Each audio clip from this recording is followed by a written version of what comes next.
I can't do it. Okay. We'll do it live. Okay. We'll do it live. F*** it. Do it live. I'll write it and we'll do it live. Thing sucks. Just never gets old. Welcome into the Daily Puck Drop. It is Thursday, October 31st. Happy Halloween to everyone. We are inside the Puck Sports Studios built by Linebacker Lumber. Contractors, they got free deliveries, everything from whole house packages to homeowner DIY projects. They've got the largest stock moldings in the Northwest. Old school service because they've been doing it since 1930. Give Linebacker Lumber a call, 206-782-3487. Linebacker Lumber. You can visit them online, too, at linebacklumber.com. That little QR code, too, you can hit that. It's going to take you right there to Linebacker Lumber. Well, happy Halloween to everybody. We got a great show for you planned here on a Thursday. Our regular guest, Mike Garafolo from the NFL Network, will stop on by, and he'll join us in about 20 minutes or so. Now, Mike puts me always in a panic because we usually talk the night before, and then the day of the show, I'll send him a message. Okay, make sure that you're ready to go. Everything's good. And then I don't hear anything from him until like 5 minutes before. And he's like, yep, I'm good to go. So we'll talk to Garafolo coming up in about 20 minutes or so. We'll get the very latest on all things NFL. Trade deadline, by the way, if you don't know. And the trade deadline has gotten a lot better. Sorry, I got to take a sip of the coffee. The trade deadline has gotten a lot better recently here in the NFL, and it's coming up, if you don't know. It's coming up on Tuesday. It's election night. The fall nights that you're going to have the trade deadline. So it's coming up on November 5th. And the trade in the NFL, God, trades have gotten so much better in the last few years. We've already seen a couple of trades, Deontay Johnson being moved, Cam Robinson being moved. The Seahawks, of course, making moves there with Ernest Jones Jr. there from Tennessee. Will the Seahawks make another move? There's been some rumbling, some rumors about DK. I don't think they're going to do anything, nor should they do anything with DK, but we are going to ask the question, and we're going to find out the very latest from Garafolo coming up in about 20 minutes from now. Appreciate everybody checking in, whether it's on the YouTube stream, it's on Twitter. We're also on the Puck Sports mobile app. If you haven't downloaded the Puck Sports mobile app, please do so today for all you iOS users. Again, we're still in the beta testing process. You're just going to repeat it every single day there for Android users. Should be done fairly quickly, and then we'll have that updated, and you can download it. And then Android users who are using it right now, we've got like 10 people or 20 people that are using it right now, and everything's working fine. Dan, I got your text or got your screenshot there on Twitter. Thank you. If you are listening on the Android, the beta test, send me a screenshot, Puck2040, there on Twitter. For those who listen later, and again, a reminder, we go live every single day at 10 a.m. on all those platforms, YouTube, Twitter, and the Puck Sports mobile app. And I know many of you listen later on the podcast, whether it's YouTube, Apple, Spotify, wherever you find podcasts, and, of course, up at pucksports.com. And then coming up at 11 o'clock, maybe a little bit before, former Seahawks linebacker Lofa Tatupu is going to stop on by. And we're going to talk all things Seahawks with Lofa. Caught up with Lofa yesterday, had to record him. And so we'll play that interview back. He was fantastic, just unbelievable. One, he's got his fingerprints in everything. Okay, he's got a podcast. He's got a brewery. He's got a cannabis company. Man is everywhere. And so we'll tell you about all those projects that he has coming up a little bit later in the show. He's going to join us for our opponent preview as we talk about the Rams, but really with Lofa, we get kind of the state of the Seattle Seahawks with Lofa. He does a great breakdown just in terms of where they are making mistakes, defensively their issues, also just issues just all along the entire team. And Lofa does a good job breaking it down, gets kind of in the weeds, what they need to do better defensively, and where they're making some mistakes, and hints at something that I didn't really think about with Mike Macdonald's system, but hints at the idea that it might just be just a little bit too complicated for these guys right now. All right, headlines here on the world of sports. Real quick, headline number one, Halloween. You know, this is it. This is it for me. 13 years I have been taking both or one of the kids out for Halloween. And I might love Halloween more than the kids do. You got to walk around. You got to steal their candy. You got to sit there and have a beverage of choice in your hand, whatever it is. And sometimes it's all three: wine, beer, bourbon. Doesn't matter. You're stopping off at houses. They've got shots and beers and booze for you. And at the end of the day, I'm like, Jesus, I'm hammered. But it's so much fun. Walk around the neighborhood with your kids, cocktail in hand, big group of parents. But it's over. Last year was over. It really should have been done last year when my son was in 5th grade. But we did one last dance just for giggles, and I think it was more for the parents. But now it's 6th grade. It's over. I can't be bothered walking with them, nor do I want to walk with them anymore. I didn't want to do it last year other than just hang out with the parents. But it's over. 13 years of doing it, and it's over. And now what do I do? Do I sit home and pass out candy? This is where I need Egan. Or do I just walk around and go to the houses that I know have the booze, specifically one right down the street from me, and just knock on their door and be like, trick or treat, I don't have any kids, but for a Jell-O shot or whatever you have. Is that uncalled for? I don't know. It's kind of sad, though. Sad a little bit. You know, your kids grow up too fast. My kids have. Your kids, if you got kids, they're probably growing up too fast. It's just, you know, after 13 years of doing it, you know, with a daughter that's a sophomore in high school and a son that's in 6th grade, it's officially over. We've given the 6th grader a curfew of like, I think 9 or 9:30. Like, and I think he's going out at like a 4:30. Like, really? Might be just a little too early to go out.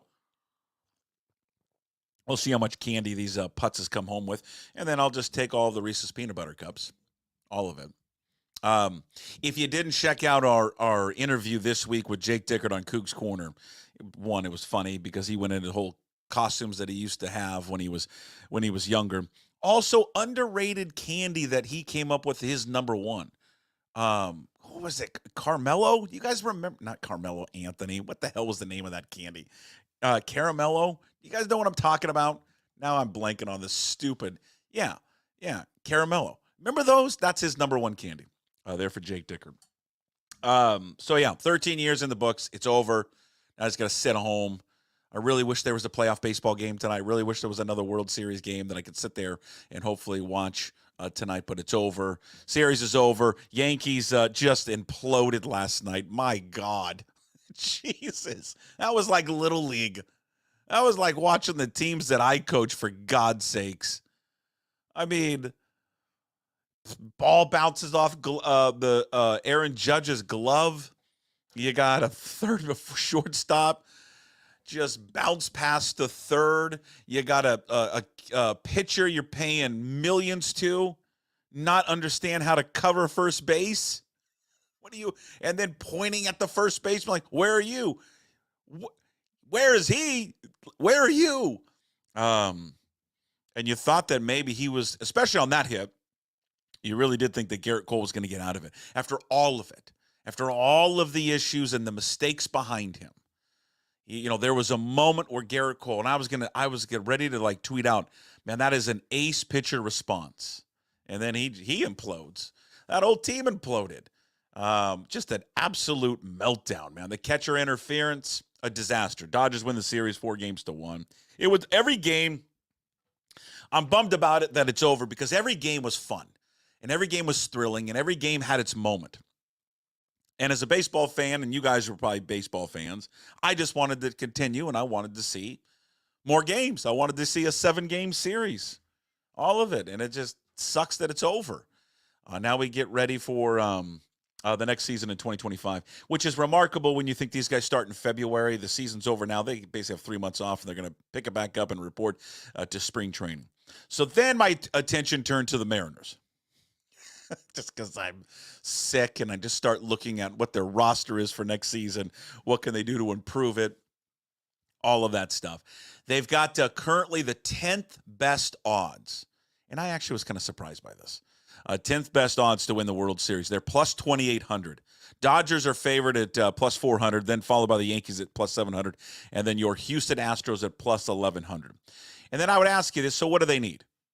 Well, obviously they need offense, and they need offense in a big way. And there's a lot of positions, especially in that infield, that they need to upgrade. They need to upgrade third base. They clearly need to upgrade second base. There's no way in hell they're bringing back Jorge Polanco on that option. And most people would say they need to do something at first base, unless they think the Luke Raley, Justin Turner combo, they want to bring that back. Problem is, you need to convince Justin Turner to come back. You know, my feeling is that they'll do something there on the cheap to do something with at first base to complement Luke Raley. Third base, no clue. No clue what they're going to do at third base. Zero. Unless they want to go to arbitration, do something with Rojas. Second base, I don't know. I really have no idea. It's not a great free agency class. They're going to have to go out. I mean, there are guys in free agency. I mean, you can sit there and look at the group. I was looking at it this morning, but they're not going to go out and get any of those guys, right? They're not going to go out and sign the top free agents. If you start looking at position players like the Juan Soto, they're not doing that. They're not doing Goldschmidt. They're not doing anybody at the positions that you want them to add. Infielders, I mean, Alex Bregman at third base, you're going to pay him a bunch of money. I mean, how old is Alex Bregman? 31 years old? I'm going to do that. There's not a lot of options for them via free agency. I think they've been pretty adamant that they don't want to build the team that way anyways. So now it comes to, well, what are they going to do? Trades? Okay. You going to trade one of the young starting pitchers? No one wants to do that. There's no one in their right mind wants to trade one of those guys. Do you trade Luis Castillo? Can you get the Dodgers or the Yankees? I mean, I guess my first call would be the Dodgers. Hey, do you have something ready now to trade us to improve our infield? Plus maybe somebody in the minors as well. They clearly can pick up the money of Luis Castillo. They need starting pitching. It's amazing a team that just won the World Series still does need starting pitching. But yeah, you look at that option rather than trade one of these younger guys who no one wants to give up on, Logan Gilbert and George Kirby and Brian Wu and Bryce Miller. No one.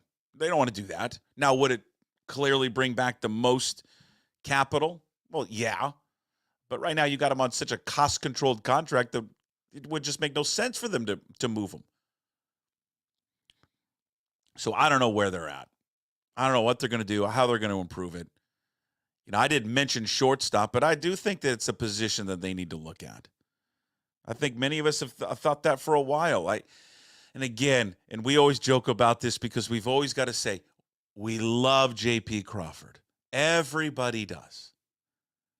But we are talking about, with JP, 1 year of real production for J.P. Crawford. You know, can they go out and upgrade that? Could they move him around? I mean, again, the shortstop class isn't great. So, you know, they're in a real conundrum right now what they're going to do and how they're going to improve this baseball team. The rotation-wise, I mean, obviously. Rotation-wise, they're as good as anyone in baseball. In fact, they might have the best rotation, arguably the best rotation in baseball. But offensively, they just don't have the pieces yet to take them to that next step and that next step to get to the playoffs. And not only it's not just to get to the playoffs. Hey, it's to win the division, have home field, and get to the play and get to the World Series. They feel, to me, they feel farther away than they've been in quite some time, just where they're at right now. I am excited about their outfield. I'm excited about what Victor Robles can do. I'm excited about maybe another, I'm half excited about another year of Randy Arozarena. I go back and forth with him. Julio, I just got to bank and hope and think that Julio doesn't have a disaster start to the season like he did this year. So we'll see. Coming up in about 5 minutes, we'll talk to Mike Garafolo and get all things NFL. We'll have more on the Mariners. Myself, and I'm going to have more news on this later on Hey What the Puck. Myself, Ryan Divish, Adam Jude, coming up soon, are going to do a really long form and we're not going to play it live. We'll just record it.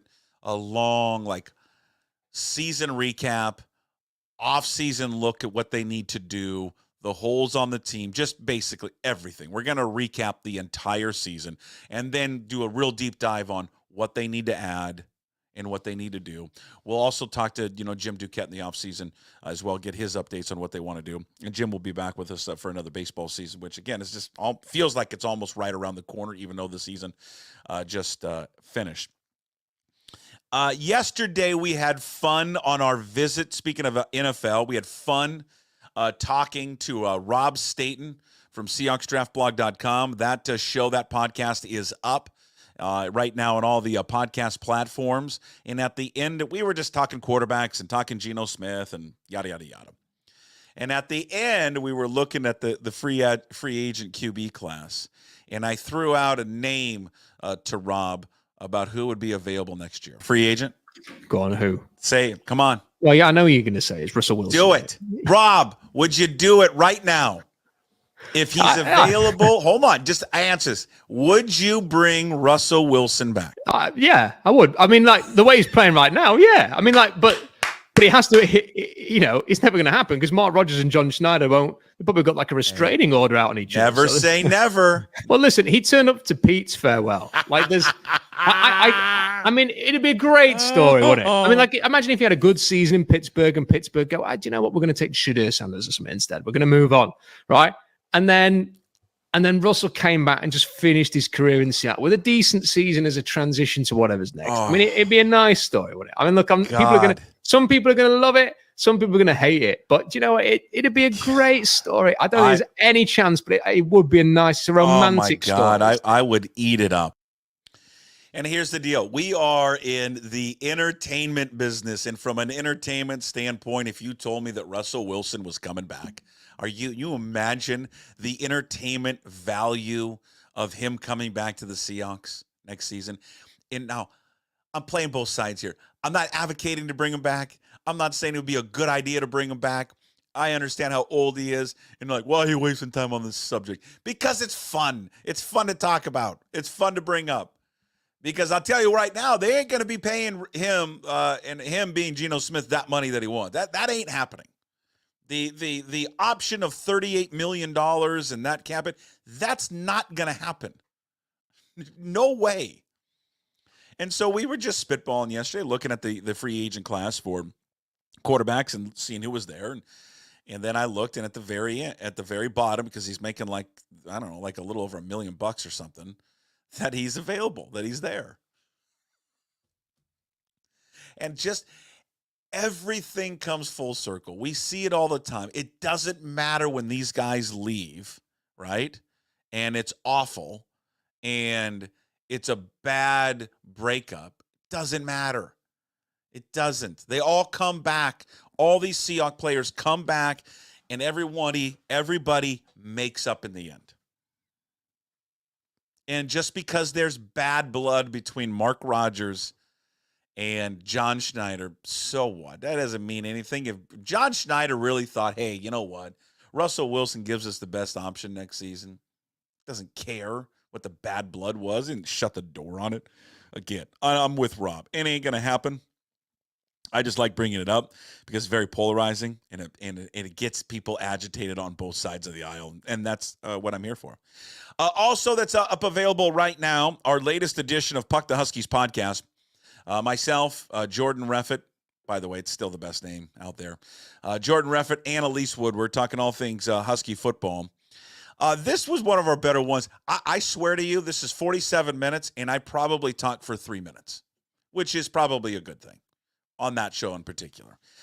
These two were fired up, man. They were fired up yesterday. It's available right now on all the platforms, YouTube, Apple, Spotify, pucksports.com, wherever you find your podcasts.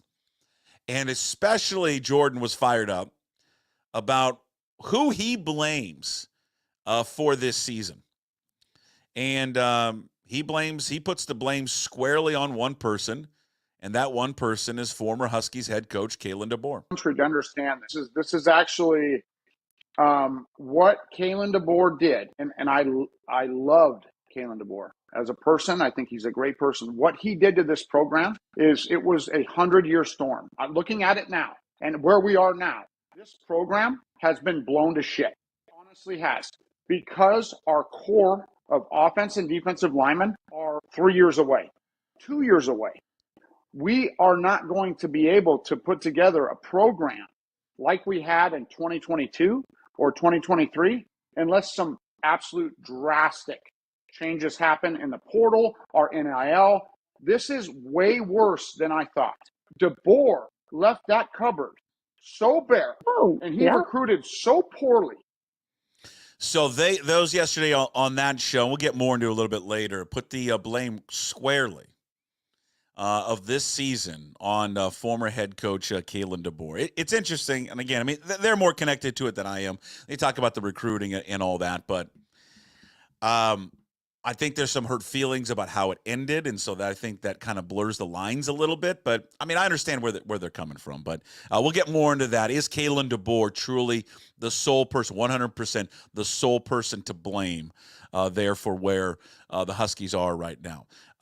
He's in backstage. He's ready to go. He's on his phone.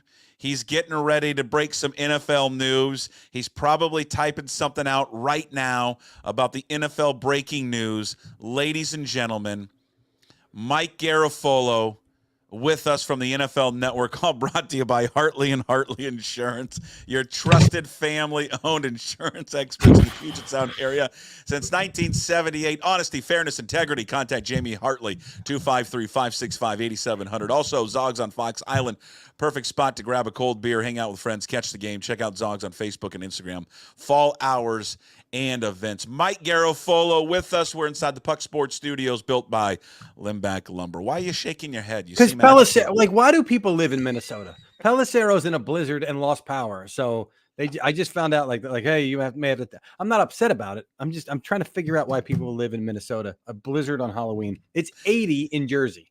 80 degrees? 80 degrees. And he's got a blizzard in Minnesota. Well, I'll tell you what, there are times I love that state. We had family that had a cabin there. It's a wonderful state, especially the upper part of Minnesota. But I'm with you because the seasons there are extreme. Winter's extreme, and then the summer in the city is miserable. It's muggy and mosquitoes everywhere. And what, the summer in the city of Minnesota? Yeah. Really? Awful. You got to go. That's why everyone's got a cabin up north. They got to get away from the city. I've been to Green Bay in July and August. It's beautiful. Really? Like, I mean, that's it. Don't even try in, September. Well, September still okay. Yeah. October, yeah, and then it just forget it. You can't. There's nothing there. It's just nothing. That's why when the football team is bad, it's like you feel horrible for those people because they just pour so much into it. So, all right, I want to get right. He's back. Our guy is back. Number 3 in your program, number 1 in your heart. Monday Night Football. You can't hate him. Vintage Russell Wilson, and I said this before the game. Jim and I put a $100 bet on the game because 2 days prior, he splashed a new video on social media, did Russell Wilson. And I don't know if you saw it. It was a video of him and Sierra, and Sierra is in lingerie, and she's prancing around the Roberto Clemente Bridge in Pittsburgh. Oh, I did see that. I saw, yeah. Still, and when I saw that video, I said to myself, he's back. And he's going to have an unbelievable game on Monday night. And Jim's like, no way. Giants going to cover. And I said, put your money where your mouth is. $100. I'll even give you the 6. And that was vintage Russell Monday night. It really was. I mean, it looked like it too. I mean, the way that he was in rhythm, the way the ball came out, the way that, we call them the moon balls. They were more, just outside the stratosphere ball. They weren't the high ones. Yeah. But they were right on point. He was right on point. He was in rhythm. The first game, I thought they really tried to put the governor on him to make sure that, he didn't go off the rails. And they're trying it with both guys, right? They're trying to make sure in different ways that they're going to run whatever they scheme up. So they did the week before try to scheme things up to say like, dude, you got to run what we're running. Don't lose. And he did. It sounded like not that they were not called, but not necessarily the primary read on some of those deep balls he threw to Pickens. But he's like, screw that. I've done this before. I can throw it up. I know, give my guy a shot, which is good. They're going to need to do that. They're going to need to have that element. Like when I watched him the other night, it wasn't a perfect game, but with him at the quarterback position, the way he was playing, it's like, oh, okay, I could see this team winning playoff games. I couldn't see it before. Yeah. You know, like they may win a wild card game. Even if they're hosting a wild card game, but like they may win a 20-17 wild card game, but you can't see this team winning the Super Bowl. Again, not a perfect game. Understood they played the Giants, just saying that there were elements of that game where you go, okay, this is a way a team can compete in the postseason. And I know it's only 2 games, Mike, but give credit to Tomlin. I mean, he took some heat for this decision, right? Yeah. There was a lot of people that questioned, hey, why are you benching him?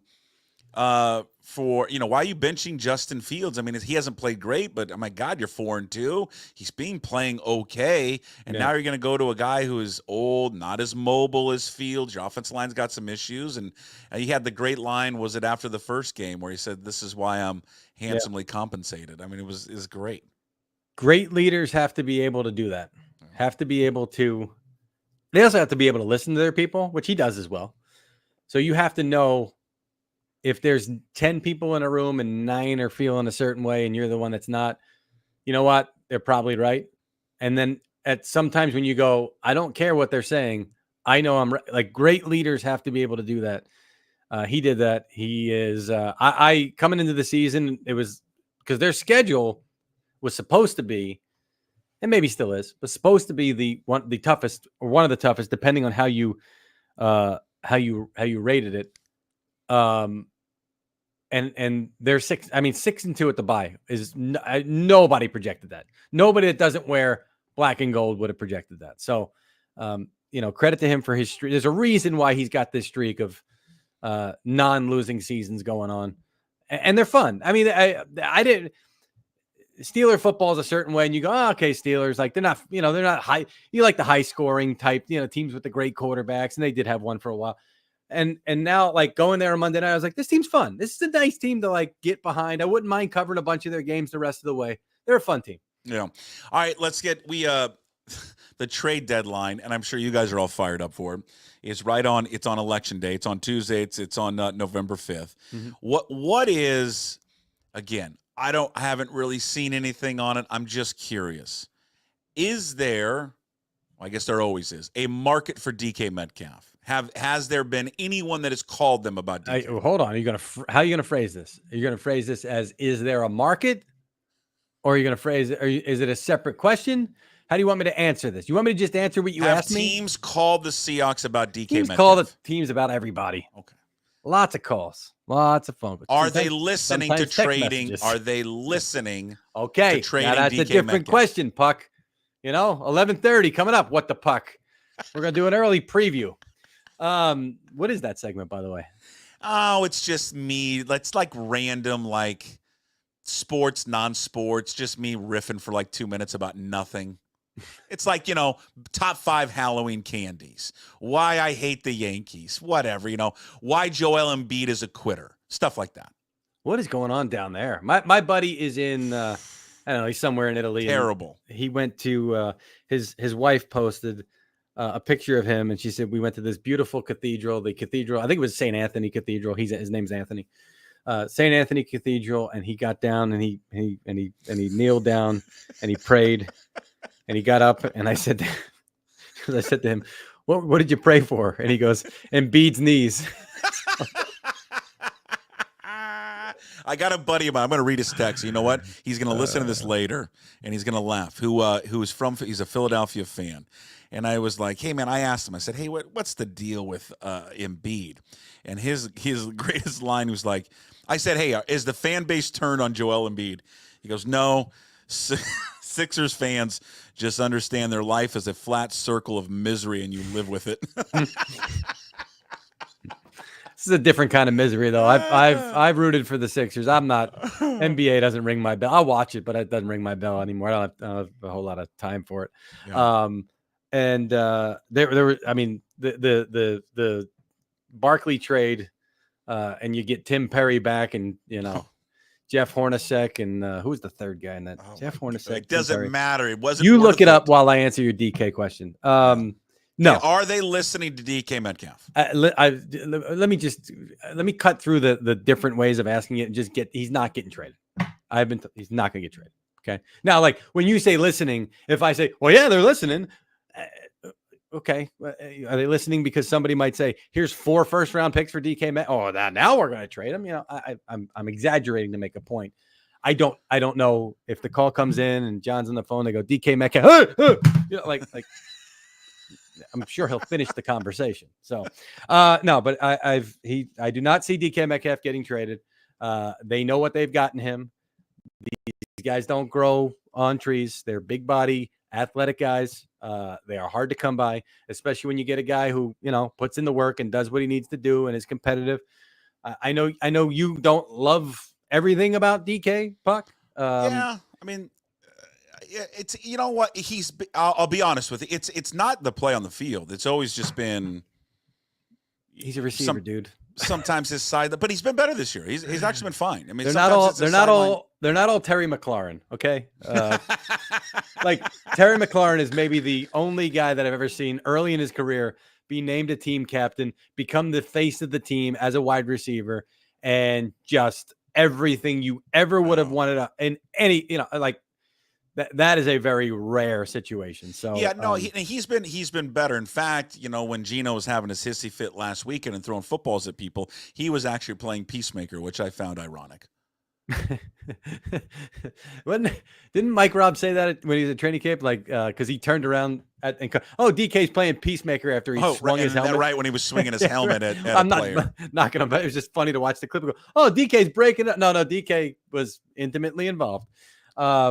No, they like what they've got in him. They like what they've got from. That's the other thing is they still feel like they're in the thick of this thing, right? And to trade away one of your top 1 pieces on the team right now would probably not be a great move if you're trying to show this team that you feel good about where you are and you're only going higher with a new coach. You surprised how much they have? I mean, they get off to the great start. Now it's aided by who they played, and we've talked about that. But whatever, you got to play who you got to play. Yeah. You surprised where they're at right now, and then I guess specifically you surprised with how much they have struggled defensively and have really not improved, and that's the reason you hired Mike Macdonald, was to fix the defense. Yeah, but it's kind of like a rookie quarterback, number 1 first overall pick, and sometimes he comes into a situation where there's a reason that team was drafting first overall. They're just not very good, and then year 2 you kind of build it. Like, what are the pieces that he needs? Especially you spend a year with him. What are the pieces that he needs? So it's tough for Mike Macdonald to come in and replicate what he did with the Ravens. They had built that team the way they wanted to build it, and he had kind of built his defense around. And so it takes a while to get to that point. So I feel like that's where it is right now. I'm not going to sit here and say like, oh man, Mike Macdonald sucks as a head coach. And can't carry over what he did as a defensive coordinator because he's now a head coach, and he can't. Like, you gotta give it time for that. I think if what are they 4-4? They're 4-4. Yeah. If I had said to you coming in, they're 4-4 through 8. You good with that? Yeah, I was. I mean, listen, we went into, at least my thought process going into these 2 games before they went in the bye is just to split them. You know, and I said the best case scenario would be to get the Rams game because it's in your division.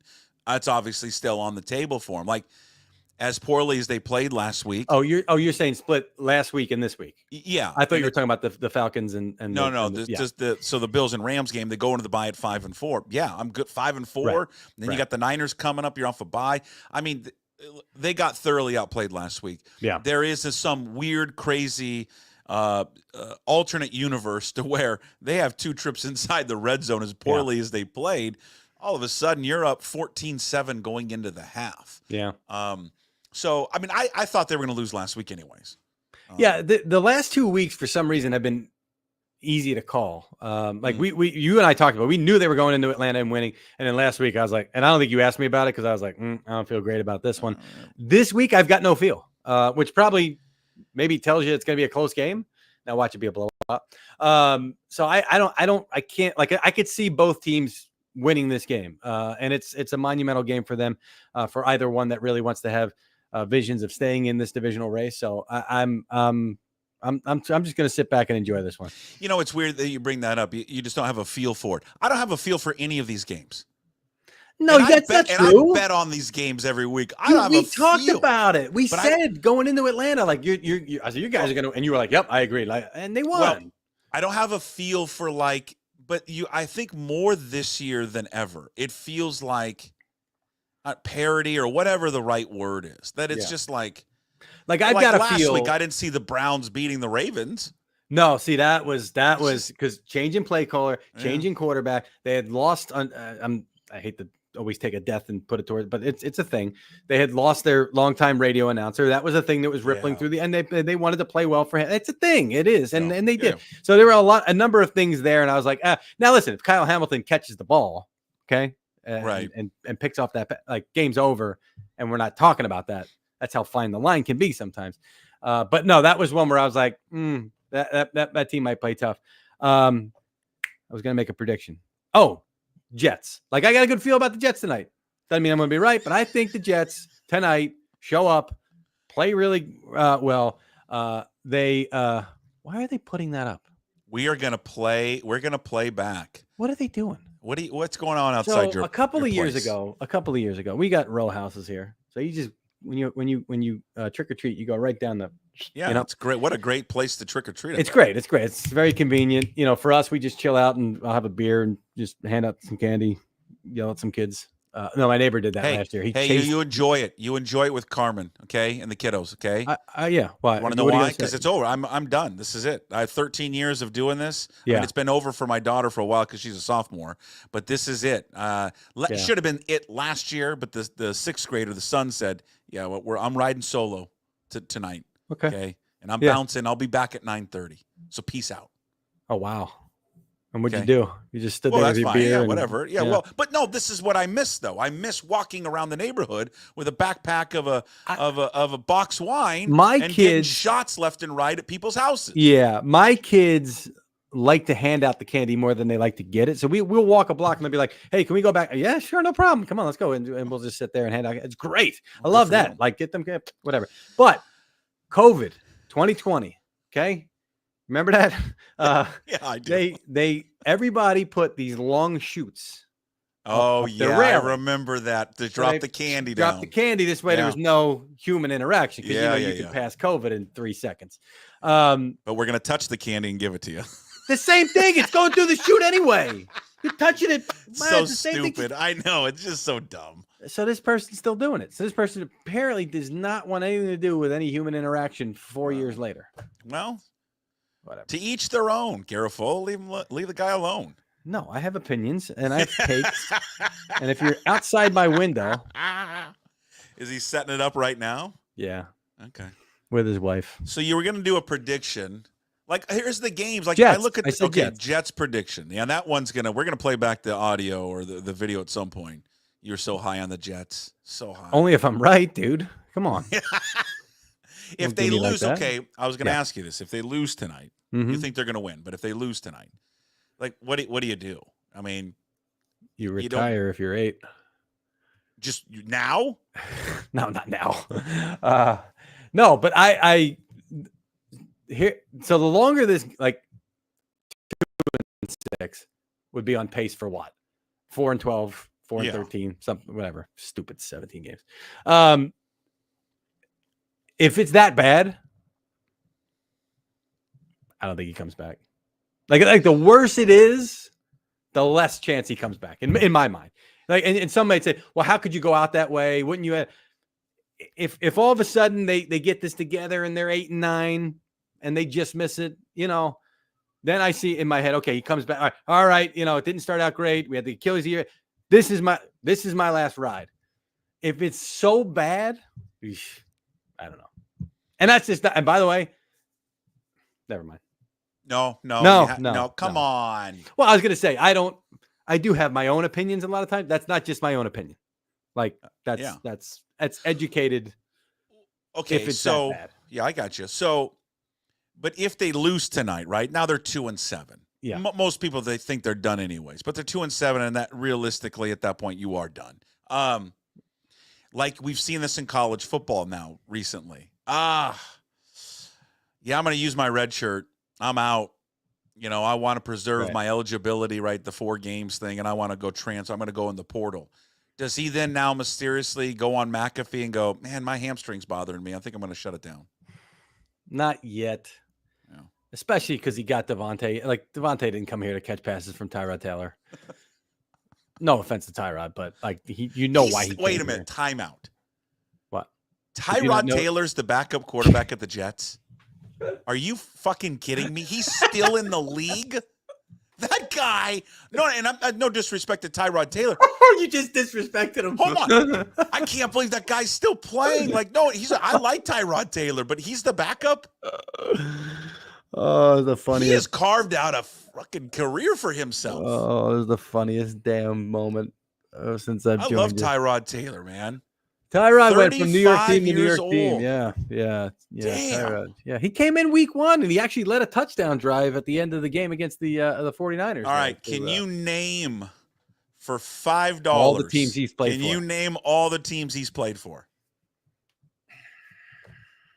How many? He's played for, well, including the Jets, 7. All right, Jets and Giants. So I'm down to one hand. Okay. Yeah. We got the Colts. We got not the Colts. The Bills. The Chargers. Yeah. 3 more teams. You're missing. You get 3 more teams, and I'll give you a hint. They're all in the AFC. No, hold on. Chargers, Bills. He didn't play for the Dolphins. I said the Jets. Patriots he didn't play for. Ravens? Did he play for the Ravens? Yeah, 4 years with the Ravens. 4 years? He started his career with the Ravens. Holy Christ, I don't remember that. No, neither do I. I never remember him. He never played. I never remember him. I mean, he came in like 1 game. Browns, Bengals, Steelers. I said Colts, right? Yeah, but he didn't play for the Colts. No, he didn't play for the Colts. We just talked about him, the Cleveland Browns for 1 year. God, I don't remember that. Ravens, Bills, Giants, Chargers, Texans, Browns. Texans. I would have got the Texans. Yeah, the Texans. Yeah, that's unbelievable. I can't believe he's still playing football. How about he's with the Ravens the longest of anybody, and I don't the longest of anyone. I need to see him in a Ravens uniform right now. Yeah, he played 14 games with the Ravens, and really, other than his second year, he got into 7 games. That was it. But yeah, he put. I mean, it just I blacked this out. I don't remember him with the Ravens. He's a good. I mean, he carved out a good journeyman backup quarterback role with Flacco. For 14 years, man. It's good. God bless. Good for him. God, that's just. I can't believe he's the backup quarterback. Yeah. Yeah. So to your point, Yeah, you're right. I don't think Devontae Adams signed up to catch passes from Tyrod Taylor. That's pretty embarrassing. I left 3 on the board, by the way. Like if I left 1, hey. I almost gave you the finger there. Sorry. Hey, I put you on the spot. Like if the camera's not on, you can think of it. Once the camera comes on, right? It's like everybody at home playing Jeopardy. Why do they know the answer? Well, yeah, you go up there with the clicker with the pressure. Pork rinds. Yeah, I love pork rinds, by the way. I don't know if that probably surprises you, but who doesn't love a good pork rind? But that's I mean I could see him tapping out, but maybe because he got Adams to go there that he wouldn't do it. But if he leaves, does it okay? If it goes the way that we think it's gonna go, or possibly go. We talk about legacies all the time. Does it tarnish his legacy? How this whole thing happened? Joe Namath with the Rams, right? Like all these old school, Jerry Rice. Although Jerry Rice with the Raiders was fairly decent. Just these guys. Jerry Rice with the Seahawks too. See, there you go. Right. Like everybody's got he dressed for 1 game. I saw a guy the other day. This was incredibly impressive. Crossing Broad is a blog in Philly. Blog. It's a site. And they've got everything. And they've got this guy, Kyle Pagan, who does these man on the street videos. Yeah. They're amazing. They're awesome. And he did this one with this guy who the Eagles hadn't beaten the Bengals since 2000. And it was late in the season. That was the trickiest part. It wasn't week 1. It was late in the season. And dude ripped off. Well, let's start with the defensive line. Hollis Thomas. We got Hugh Douglas. We got and he just went through. But like Cecil Martin, the fullback, and he was like, "Well, no, Richie wasn't the fullback yet, so Cecil Martin." He goes, "Cecil Martin," but nobody was on IR anyway. The one guy he didn't get was the running back who played only 1 game apparently for the Eagles. and he didn't remember him. It was Chris Warren. He didn't remember Chris Warren. Chris Warren was a legendary Seahawk running back. Chris Warren is an Eagle, just what we're talking about with Rodgers. So I Oh. think he just gets into that category of Okay. 20 years from now, kids that never saw anything were like, Aaron Rodgers with the Jets? Oh, man, yeah, 2 eventful years. He tore his Achilles, and we got to tell him the story on our rocking chairs. But did they have? I guess those guys. Did they have the off the field stuff?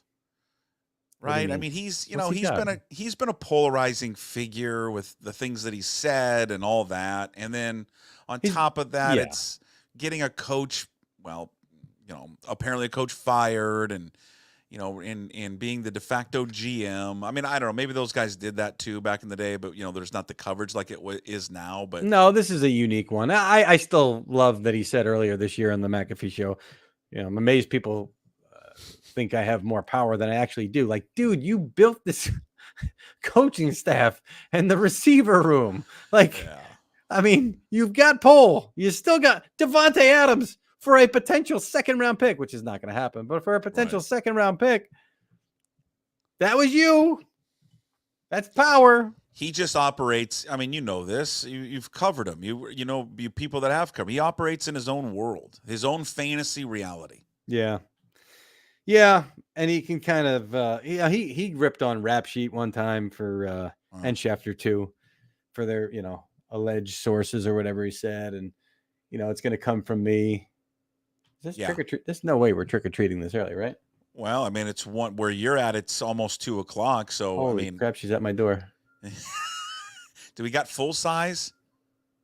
I mean, I don't have candy. Dad, my parents are here to help. I don't know. Yeah, that's too early. I don't know what the appropriate time is. I think 5:00 or maybe 4:00. Maybe if you got 4 young kids. 4:00 if you got 147, ain't it? She's looking at me. Yeah, that's come on. What do we do? You know what? Be an actual New Yorker and scream out your window to get the F off my property.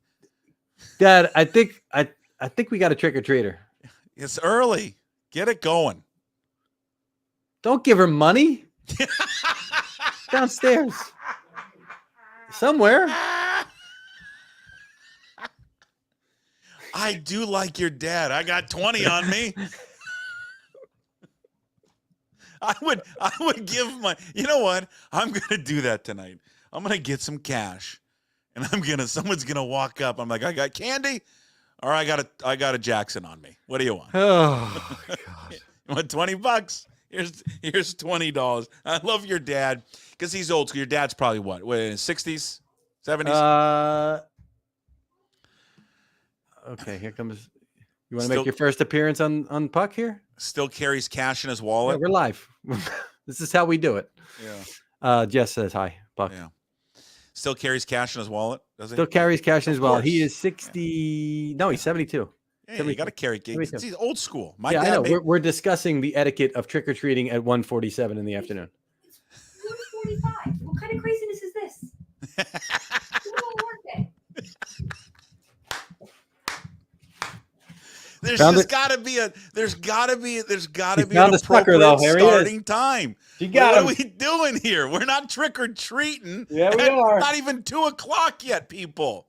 Scream out your window to get off get off my property. It's not appropriate. How old's the kid, you think? 7. 7. What are we doing here? I think we should. You know what you should do? You find a picture of that kid. We put him on that Nextdoor app and be like, "You see this kid in your neighborhood out Stealing candy from my house." Because that's what it is. Candy. For the next It 2 is hours, stealing candy. it's stealing. Or blackmail. This is unbelievable. This is the whole. I can't even. I don't even want to I've talk broken NFL out- anymore. I've broken out in a full sweat here, bro. I want to talk NFL. I want to know what these people are thinking back there. Is this commonplace in Jersey that they trick or treat? No. before 2? Did you hear my wife? Born and bred in Jersey. Oh my God. It's just I love the fact I still can't get over. I love the fact that your dad's like, cash? I don't even know. Like we have candy somewhere. I don't even know what he may have pulled out a couple of Werther's. What do old people carry? Werther's Originals. Werther's Originals. Peppermint. Yeah, of course. Yeah, it was a good Well, Werther's. Home Alone. He's like, he's looking through his pockets. Everybody sees Santa's got to get something, Oh my God, that was great. Oh, that was just unbelievable. That is by far the earliest I've ever heard of somebody knocking on a door. Oh God. For trick or treating. And she hung there for a while too. Like she didn't. Oh, I guess they're not home. And then she stared at me. Oh, that was the worst part. Hey, where are you at? It's Halloween. Yeah, there's a Halloween. What's the official start time? Did we decide 4 o'clock? Yeah, that's what we agreed on. You and I. 4 o'clock's the time you start trick or treating. Yeah. First of all, she should still be in school. Why are we out of school right now? Great point.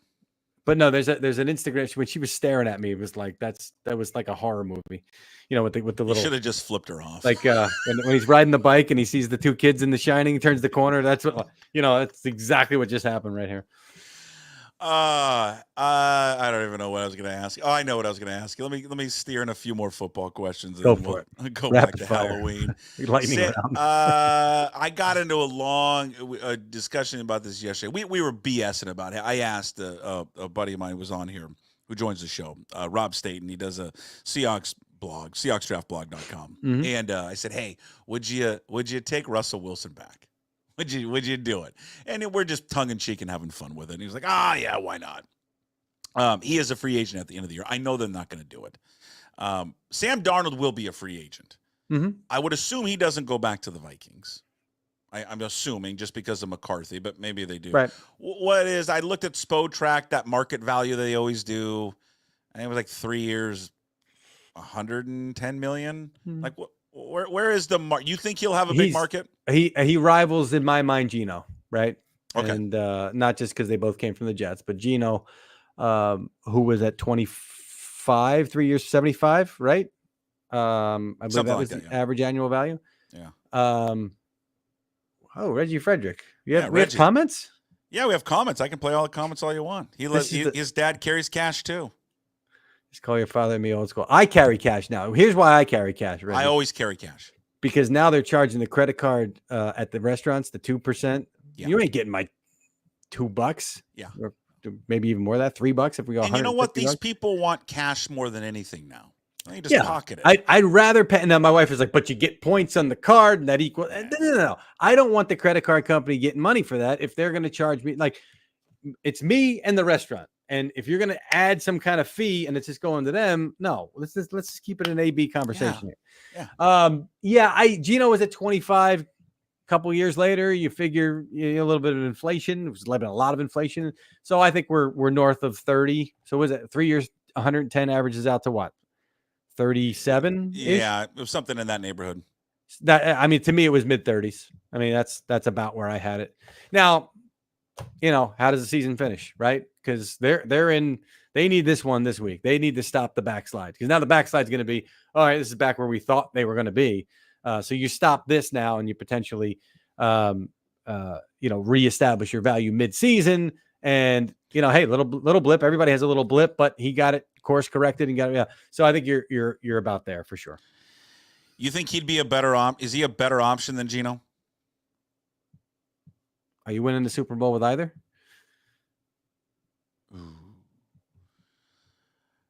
No, they're not winning. I mean, the Seahawks aren't winning the Super Bowl until they can address their offensive line. I didn't ask you that. That's not the question. Can you win a Super Bowl with Geno? Can you win a Super Bowl with Sam Darnold?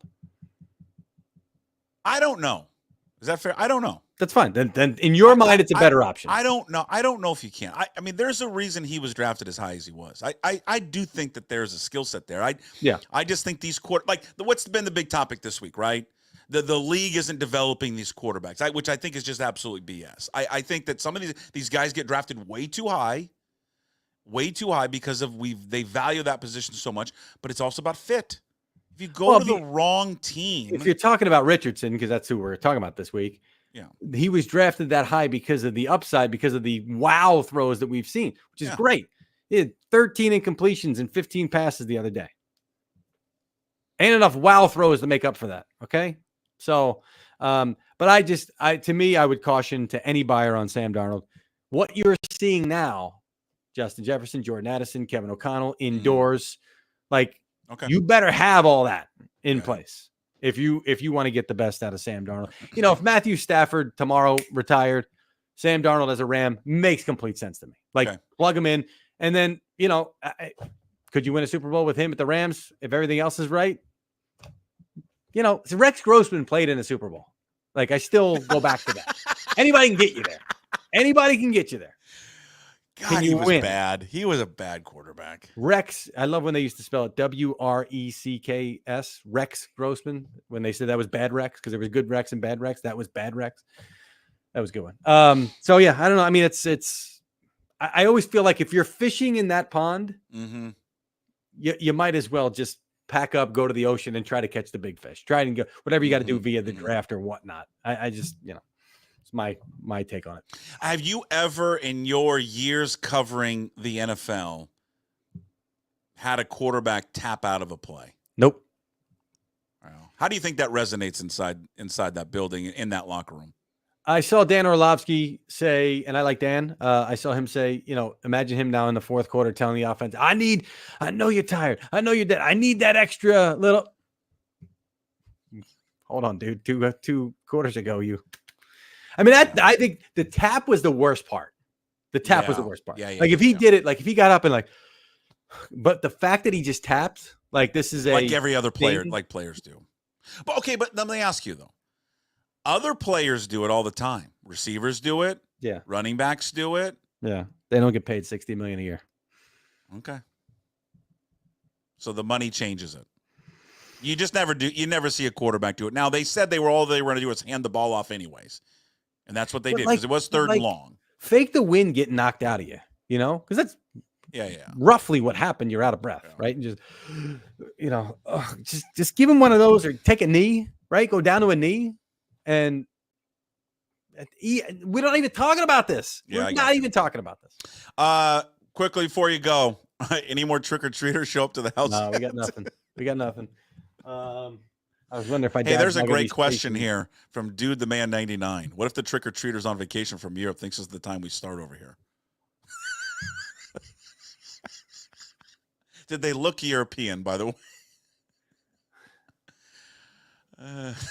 What am I, like? I don't know. International relations now? I appreciate the they got a flight to catch tonight, right? Maybe we're going back to Paris. Let's get our candy in. Never know. What are the kids going as tonight? Carmen is Reputation Taylor. I answered Taylor, and everybody, what era? Yeah, so I got it. So I just out with got you. Reputation. I know what you're Taylor. doing.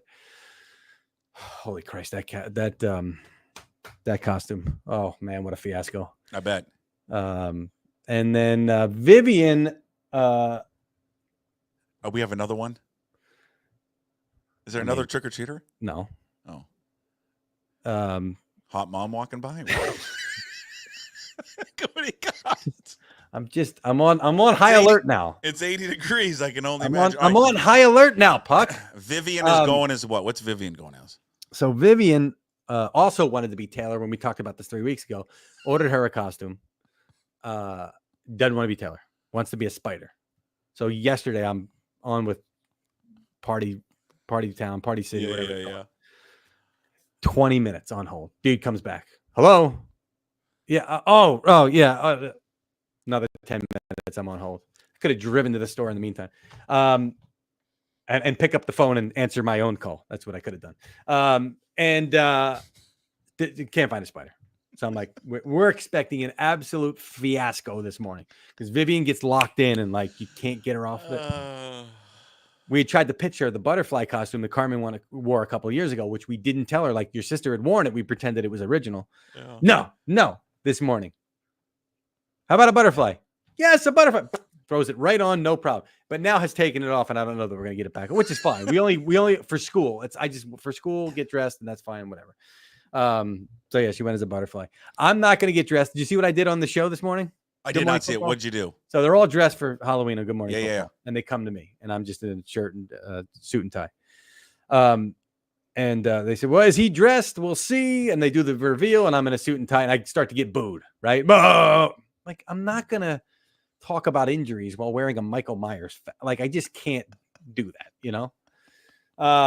So I said, well, I'm dressed as Ian Rappaport. And then, because I'm now trying to get through this, right? Because I don't want to be the wet rag. I guess. Yeah. So I go. So then in my head, now I know how to really sell it, and I'm like, should I do it? Poor Ian's home, just having a great one. So I go, hold on. You put the now I'm Ian Rappaport.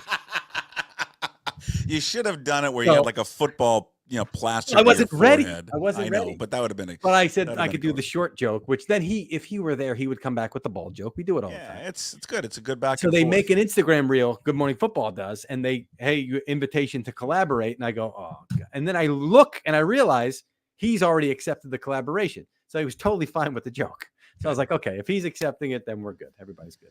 All right, and happy birthday to Carmen. I think I saw that. What are we, 9? Carmen is 7. 7. Okay. 7 and going on 16 because I did you. So I put the picture of her in the Taylor costume for you to see on Instagram. Yeah. Sorry, just my close friends. So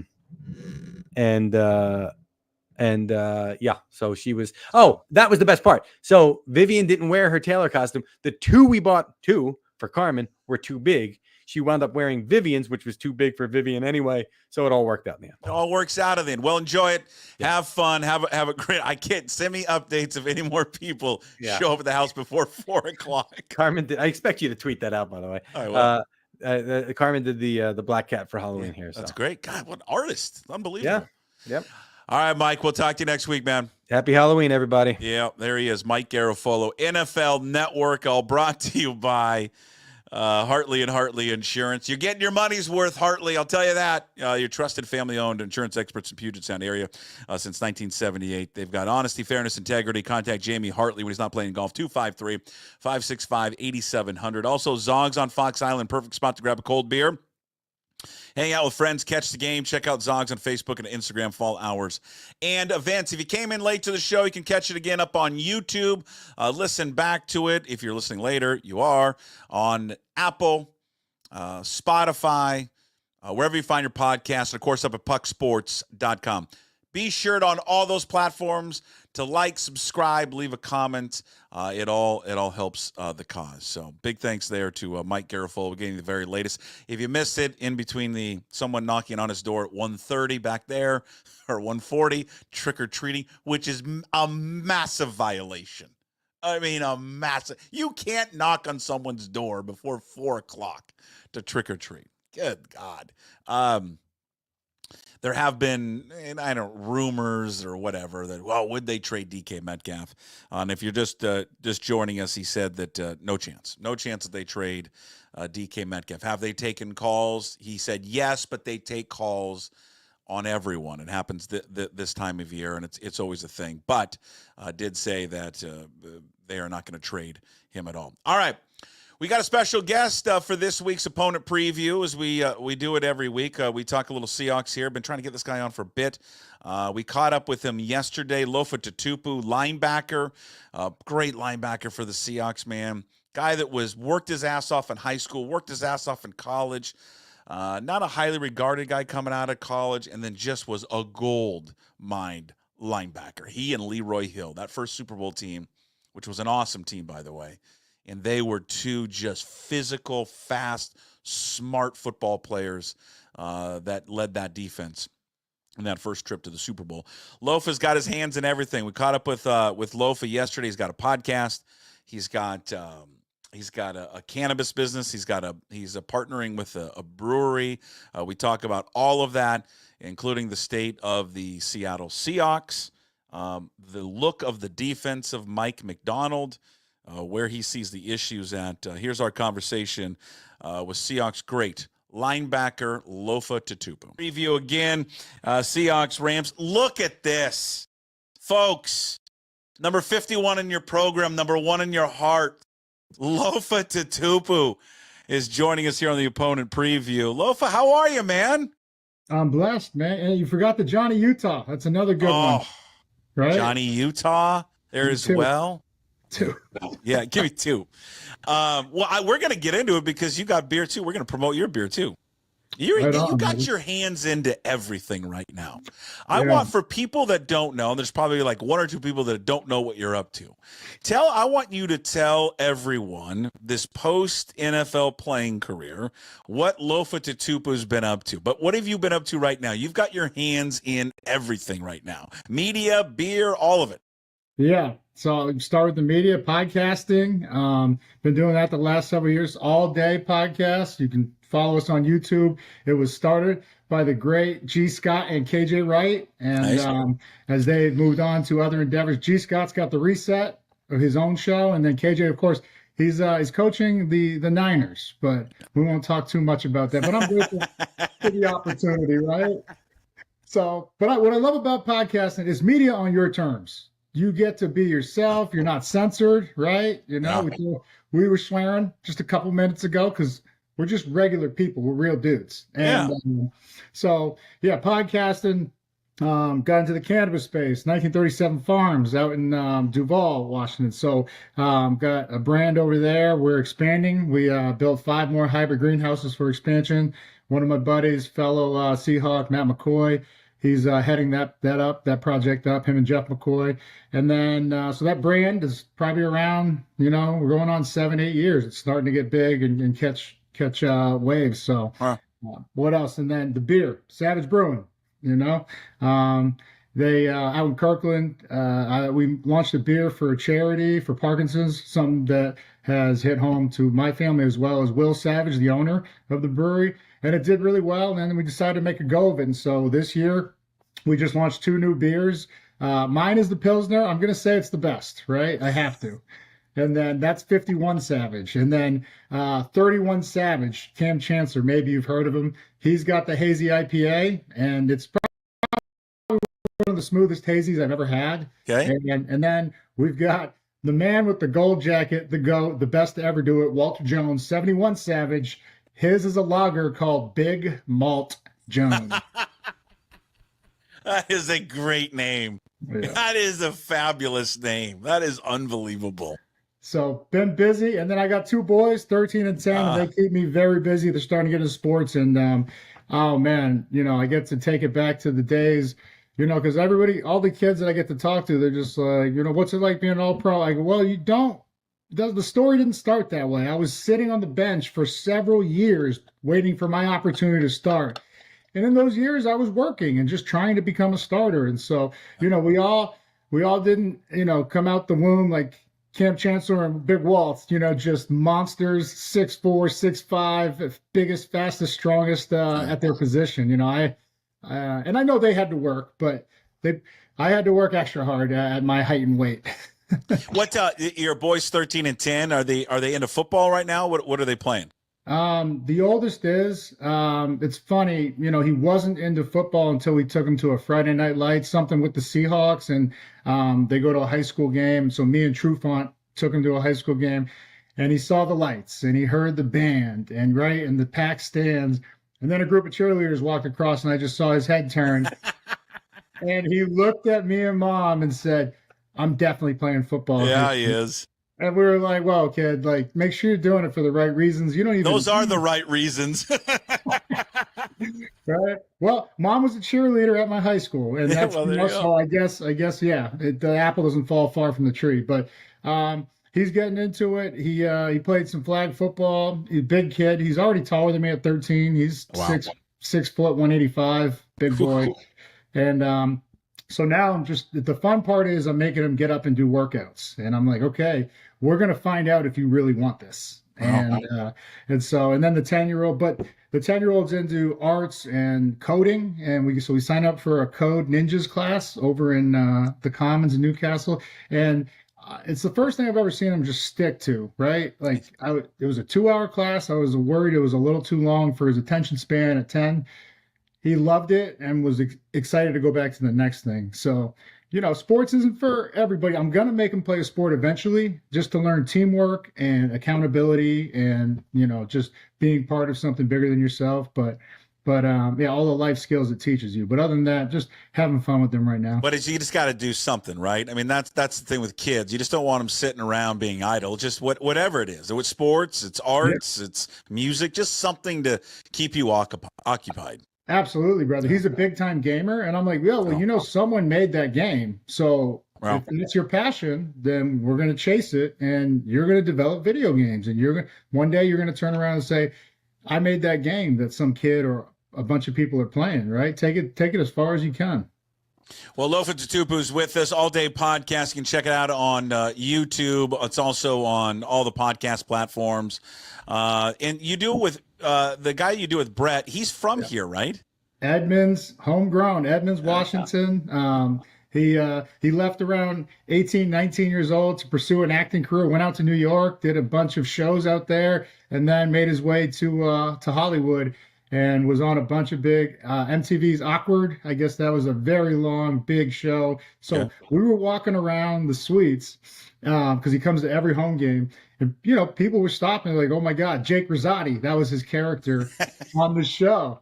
And so, yeah, people taking pictures, autographs. But it was funny. So we get into the Seahawks, the Hand of the Legend suite where we're sitting. And he's walking around. He's like, this is awesome. The young lady that was working the suite, she recognized him. She's like, can I get a picture? And, I walked. I was like, with me? And then she's like, no, him. And I was like, oh, okay. So, yeah, it's like people know me up here. And I was like, yeah, I know they do. But then it's funny because he turned around and he went to ask a gentleman a question that's just in the suite. He walks up and he forgets how to talk. And he's looking at Mario Bailey, Husky legend. And so I'm like, Brett, wake up, man. He's like, it's Mario Bailey. I go, yeah. I go, he runs this, man. Like this. And so he just couldn't believe it because he grew up watching him, right? And Mario, one of the ultimate legends around here, man. So it's Great just dude. cool. It's cool to see it all coming to life, and we're having fun with it. All right, so you got the Savage Brewery. Mm-hmm. What's the cannabis farm's name again? 1937 Farms. 1937 Farms. I mean, you just got everything. You are a real Renaissance man, is what you are. Well, and I didn't graduate college. I went there to play football, and I left for a job to play football up here. But like I found that the more you are willing to try and learn, right? Because it's all been a learning process. And I think that's been the exciting part about it. Just continuing to grow, as a business person, and just a leader too. Just working with people. I think leading teams as a captain is very similar. And I think those skills that I was able to acquire from other great leaders have helped me well in the transition of trying to find out. I'm just doing things that I enjoy doing. And like right now, I just left BMW, Northwest BMW, and we're going to do a little commercial for them. So like me and one of my producers, Michael, who he does the video work and everything, he's shooting it, and I'm just writing these scripts, and we're just having fun with it. And I think that's the most important thing is do stuff that you love. Yeah, good for you, man. That's awesome. Keep your fingerprints over everything and everything, Lofa. All right, help us out. What's going on with them? What's going on 4-4? I mean, they're not as good as when they started off 3-0 with because you got to factor in the opponents that they had and all of that. But they're certainly not as bad as they go on that losing streak where they dropped 3 straight. But 4-4 after 8 games. What are they in for? You being on the field, what do you think they're missing right now? I think an identity, to tell you the truth. For as hard as they've fought, and as much as they shocked us going 3-0, and then just as drastically shocked us going 0-3, I think we could chalk that up to injuries, which is an excuse. I mean, we were decimated by injuries, but then also having 3 games in 11 days, there's 5 or 6 other teams that are going to have that stretch of games, and I'll be interested to see how they fare schedule or record-wise when that ends up happening. But then we bounce back and we go down to Atlanta, a game they gave us no chance in. The Falcons were red hot, coming off a 3-game winning streak. And we, walked into their trap, take over their trap. Like that was, it was beautiful from start to finish. Most complete game I saw. And we have to start building on these things and learning from these experiences. But I'll tell you the one thing that has been just to our detriment, penalties. And then the turnover battle. Like just cleaning those two areas up will change the entire outcome, because when we played the Niners, I brought up, everybody's like, oh, they beat us again, which, yeah, it's 4 or 5 straight times. It's tough. But you look at it, there was 3 turnovers and the 49ers had 0. We had 9 penalties. The Niners had 5. Those numbers should result in a 20-plus point win. We were in that game. It ended up being a 12-point loss. We flipped that whole scenario down in Atlanta, and we won by 20 points down in Atlanta, because we had 9 penalties, or they had 9 penalties, we had 5, and we had 3 turnovers, they had 0. And so just those little factors, the details of protecting the ball and not hurting yourself, because that's what Holmgren always said. It's hard to win a game in the NFL. Do not give them any help. Right. And they do. There's a lot of, if you even go back into the Bills game a little bit, Lofa, like you think about it, as poorly as they were playing at times, you look at those 2 trips inside the red zone and go, like in an alternate crazy universe, they're up 14-7 at half, playing like absolute dog shit. Think about that. Yes, playing the worst ball possible. Yeah. It's but it's those little things. It's the snap goes over the head. You snap. The center steps on Geno Smith. I mean, I've seen that stuff happen.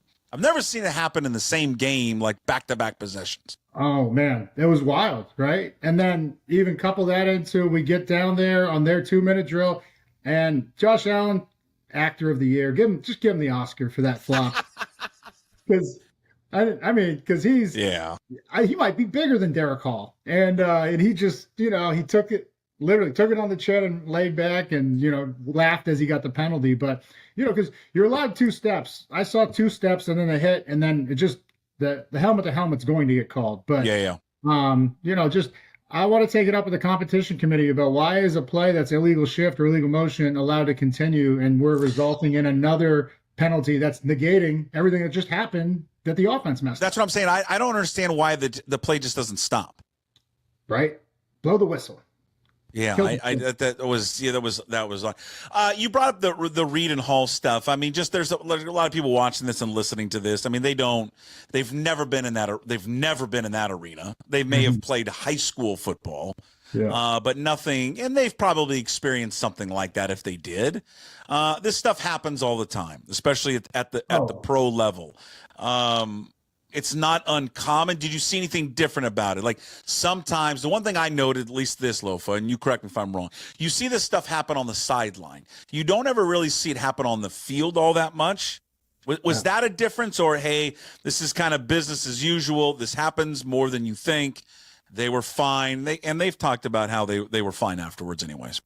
Yeah, no, it does happen more than you think. But, as soon as it's 2 alphas just going at it, man. And they're in the heat of battle, and it was a horrible play that we're going to learn from. Hall's a smart kid, but he's an intense competitor. And I think, just the way maybe Reed said it, or even if, I don't know if he put his hands on him or what, but it's, and now my whole thing is like, okay, there's a hierarchy here, and that's got to be respected as a young player. Because anytime when I was a rookie, even though I made it to the Pro Bowl, Bryce Fisher, Grant Wistrom, Ken Hamlin, any of them said something, you shut up and listen, right? And that's really what I'm talking about here is like, okay, this is a 9-year veteran, and he's already paid his dues and earned his stripes. And Hall's a terrific player. He's going to be, I believe, of a Pro Bowl caliber and a great player. But this is a time where you just got to sit back and you just have to, okay, he did make a mistake. Do we pile on? This is where temperaments, you have to know your personnel as a leader too. So we both have fault here in this, both Reed and I spoke to Jay Reed after the game. I was like, hey man, I'm never going to question your leadership style. It's just, we all know he's the top dog, but some of these kids, Hall didn't come from a national championship. I think Jay Reed had 2 or 3 national titles, right? And so there's an expectation in terms of the standard in Reed's mind that maybe some of these other guys have not gone through as a young player in the league, but also in college, So I just told him, hey, you got to give a little grace to these young guys, but also, make sure the way you approach them is the way you'd want to be approached. From a defensive standpoint, what you've seen here from McDonald and watching these players and then watching what they're trying to execute, what are they not firing on? What is it when you look back and watch this? Yeah, I think sometimes maybe we're staying, and I got to look at the numbers, but I'm just saying from my eye, I would put 8 defenders in that box until we prove we can hold somebody under 150 yards. There's 5 teams out of 8 that have gone for 150. So I don't know who we think we're kidding or disguising by staying deep.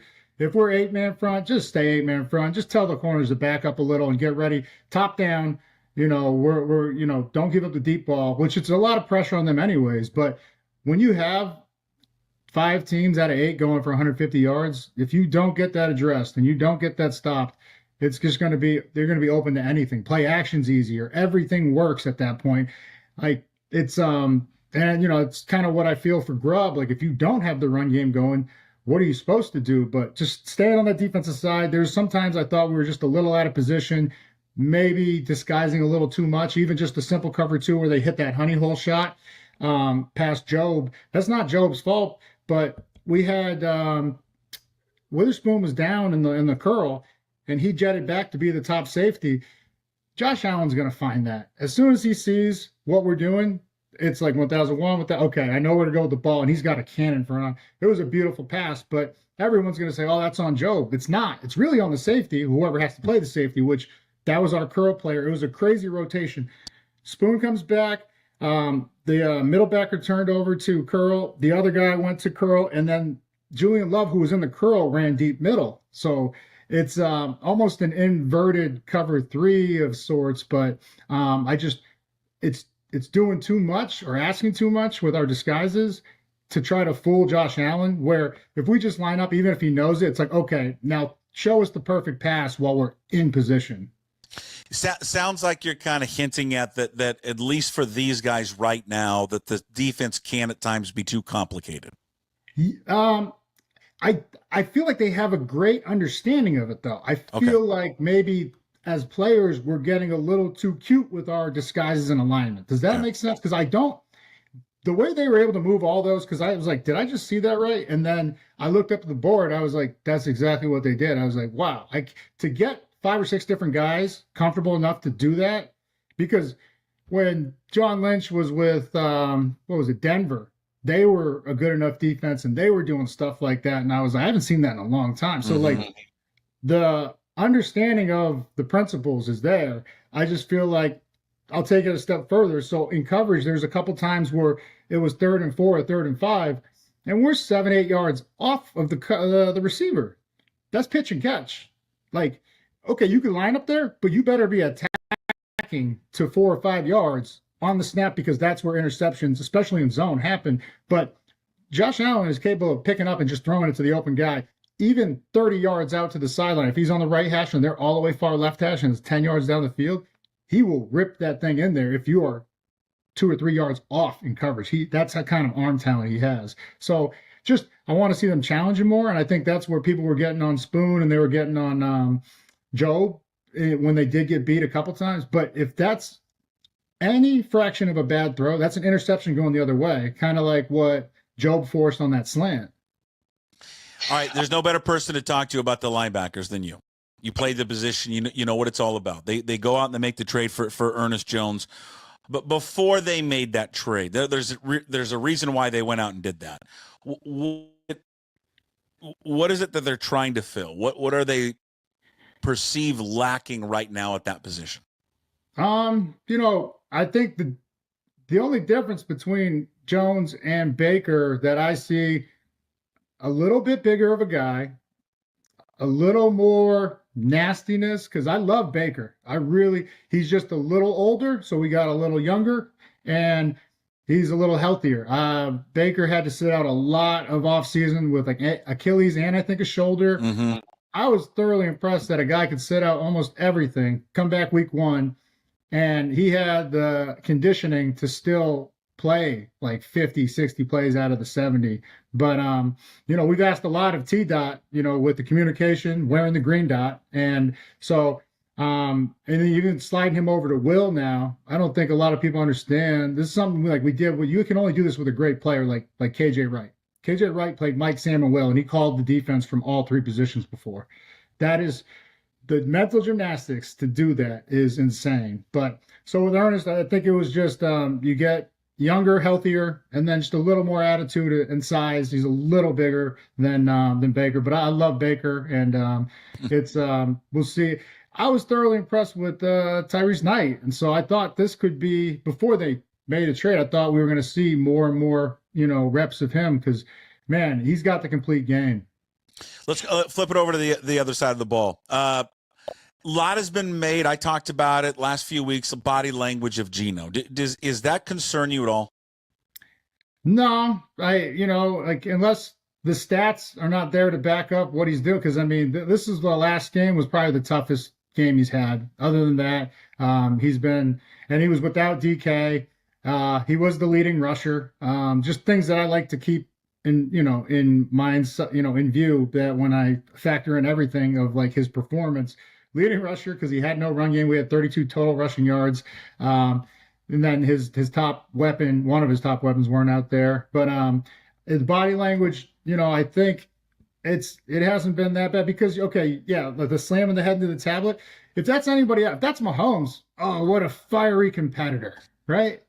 If it's anybody else, but if it's Geno, who has been through hell in his first 7-8 years, and then has done nothing but shine in his chance to be the starter. 2 Pro Bowls, comeback player of the year, working on his 3rd Pro Bowl. And he's doing all this when we statistically have not had a great defense, and we haven't had a consistent run game because either our running backs have been hurt. We got 2 great running backs in Walker and Sharps. But then our O-line, even last year, I think they were healthy for the first game of the season. That was the first time. And then at halftime, when we lost to the Rams, because they came back and just Puka Nacua took over, we didn't have a starting combination, and he managed to keep us at 500 or better until we got healthy towards the end of the season. But he's had a winning record both times, and there's not many quarterbacks you could put back there with no run game and a not great defense statistically, and they'll still produce 9 and 8 both times. Is it just the physical? We talk a lot about the offensive line. I'm sure you have on your all day podcast about the offensive line.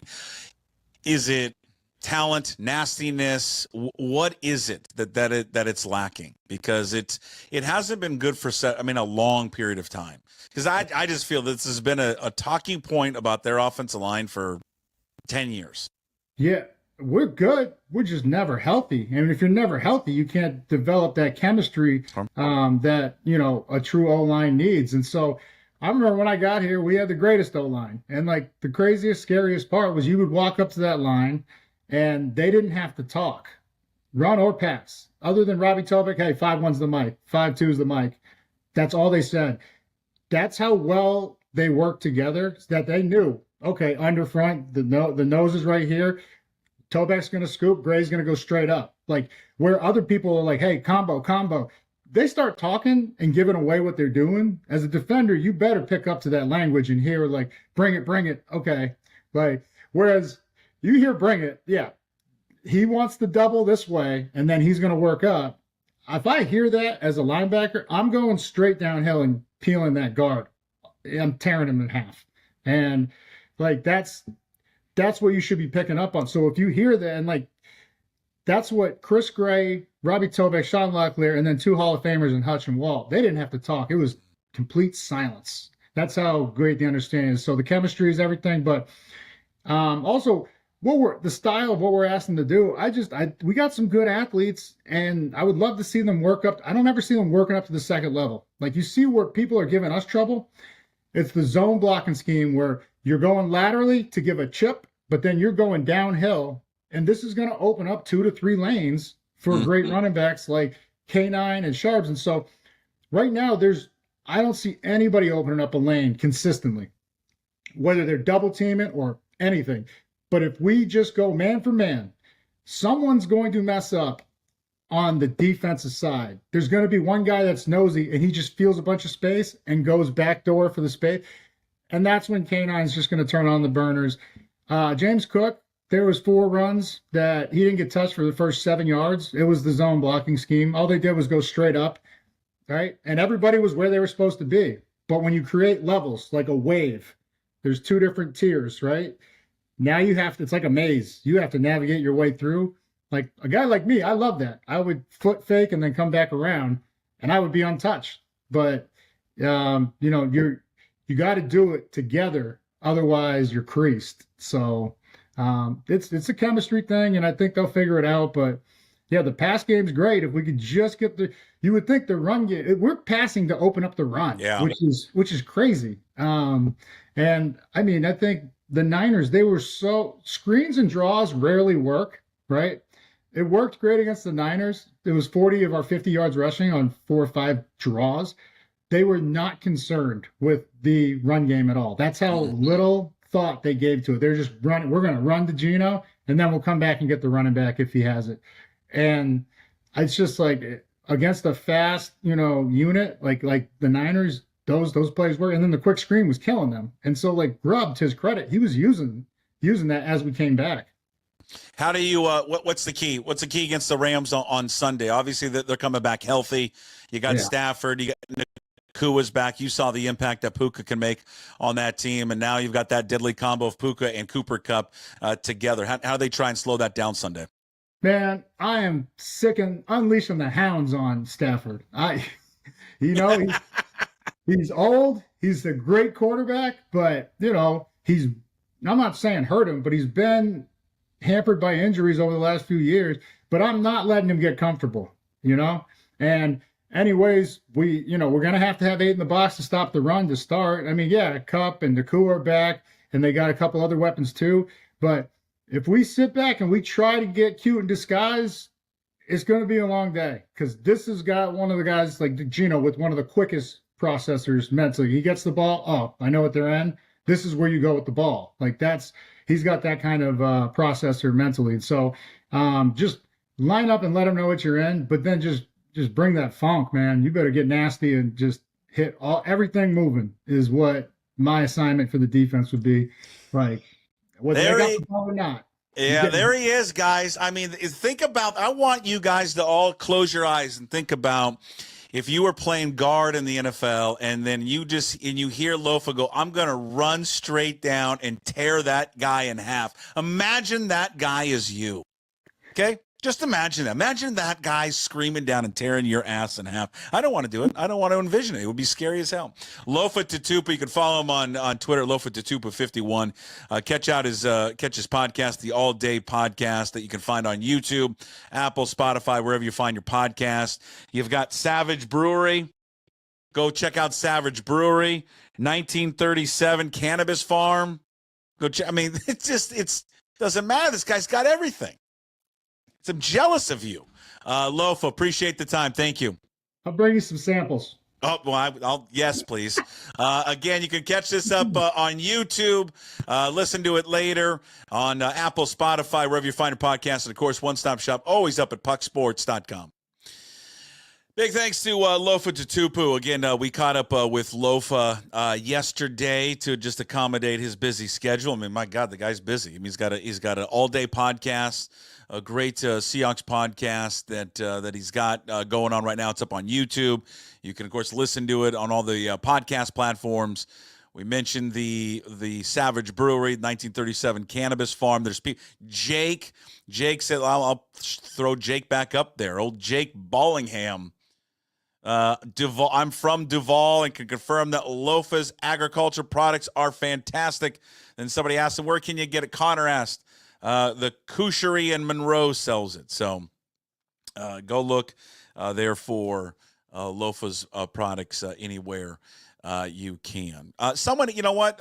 Hey, G-Hawk, you asked this question earlier today in the show. Where is it at? Where are you at, G-Hawk? Where did you go? Oh, here we go. Explain the reason why someone would use the app over YouTube. Well, simple. If you just want to listen to the show, the live show, because that's what the app is delivered for, right? Or is made for. Which if you don't know, there's an app, Puck Sports mobile app. It's on iOS devices. People have screenshotted me.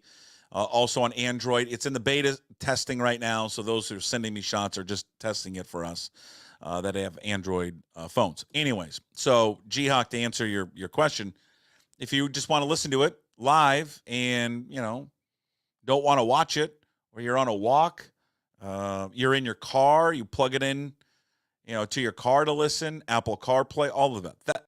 That's why. That's why we created it. Just to have a mobile audio stream of the show. That's why we created the app. That's the number one reason. I know that when people go back to listen to the show later, you're going to use your podcast platforms. I mean, you can. The shows are all up there on the app if you want to use that. And it makes no difference to me if you listen that way or your listening habits are, I use Apple. A lot of you use Spotify. Some of you use YouTube Music. Some use Amazon Music. Whatever. Like it all counts. Like it doesn't. I get it. The question all the time, and we discussed it yesterday. Is there any platform that works the best? It's all of it. You consume this little media empire any way that you'd like. So whether that's listening on the app, whether that's watching it on YouTube, watching it on Twitter, listening back later on Apple and Spotify and those podcast platforms, or watching it later on YouTube, it makes no difference to me. As long as you are watching and listening, that's what matters. All right, before we wrap it up, big thanks to Lofa Tatupu again. And I think, you know what, you're going to expect to see Lofa more on the show. That's fun. I mean, I love getting into the weeds. I love someone like that who can get into the weeds and talk football like that. He loves doing it. He's really, really good at it.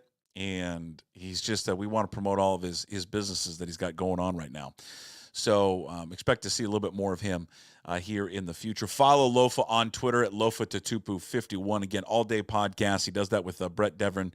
You can find on YouTube, all podcast platforms, 1937 Cannabis Farm, and then also Savage Brewery, which I want to go check out that Savage Brewery. I'd like to see what that's like. They got the best thing was the Big Malt Brew, the Big Malt beer, named after Big Walter Jones. If you missed it, he's in that brewery business with the gentleman that it's named after. In addition, Walter Jones and Cam Chancellor are a part of it there as well. All right, Hey, What the Puck is brought to you by Restoration One of North Seattle, your restoration company that lets you avoid the stress of water, fire, and mold damage with their property restoration services. Locally owned and operated. Make them your first call when damages affect your residential or commercial property. 206-817-8917. Visit them online at restoration1.com, the North Seattle franchise. It's up on that QR code. You can click it there. All right. This is not me riffing on anything. It's just an announcement that we're going to make. And it's going to be coming out later today. We'll send out a link to it. But it's been in the works for a while. We just I had to make sure that we had all the necessary pieces in order to deliver it. And I wanted to make sure, and I was really, really conscious of this, honestly. And I wrestled with this back and forth, the messaging and how to deliver this. Because I think it's important, and there's going to be lots of questions, and then people are going to be like, well, what does this mean? It really means nothing. Nothing really changes.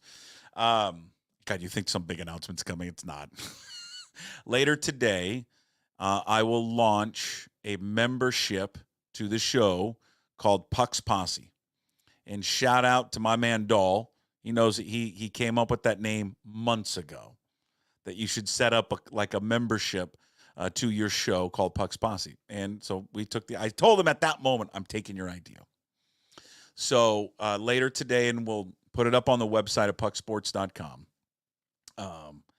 And it's through Patreon, the Puck's Posse membership, that you can sign up, and you'll see all the details there. You can sign up for a monthly membership. You can sign up for a yearly membership and all that. And so what do you get with the membership? Well, there's a lot to explain real quick before what's going to be a part of it and what you can win, by the way, because a part of this signing up for Puck's Posse membership is the ability for you, the viewer, the audience, to walk away with a prize every single month. And we've got 3 great companies that are behind it, advertisers, and just gracious with their time and also contributing to this.